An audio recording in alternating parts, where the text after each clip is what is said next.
আমি অনুরোধ করব তাদের অবিলম্বে মুক্ত করে দিন। যারা দোষী আমাদের মাঝে আরো উপস্থিত হয়েছেন বাংলাদেশ খেলাফত ছাত্র মজলিসের জেলা সভাপতি ওসামা খন্দকার। ওসামা ভাইকে বক্তব্য দেওয়ার জন্য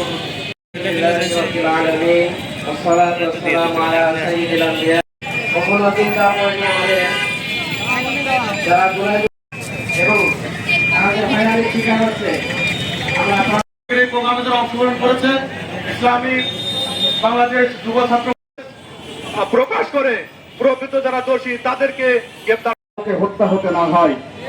অথচ সেই জুলাই আন্দোলন সফল হওয়ার পরেও কোন রকম অভিযোগ ছাড়াই যেভাবে ম্যাচে ম্যাচে তল্লাশি করে আসামি গ্রেপ্তার। তো আমি আসলে সবার কাছে প্রশ্ন রাখতে চাই, বিক্ষোভ বৈষম্য বিরোধী ছাত্র আন্দোলনের নেতাকর্মী এবং পরিবেশন করছে, এটা নিঃসন্দেহে সন্দেহজনক। এজন্য যারা অন্যায়ভাবে শ্রদ্ধাশীল জানাই এবং আর বক্তব্য শেষ করছি। আসসালামু আলাইকুম। হত্যাকে কেন্দ্র করে যে টার্মিনালে বাসে অগ্নিসংযোগ করার মাধ্যমে প্রকৃত যারা দোষী তাদেরকে গ্রেপ্তার করতে হবে।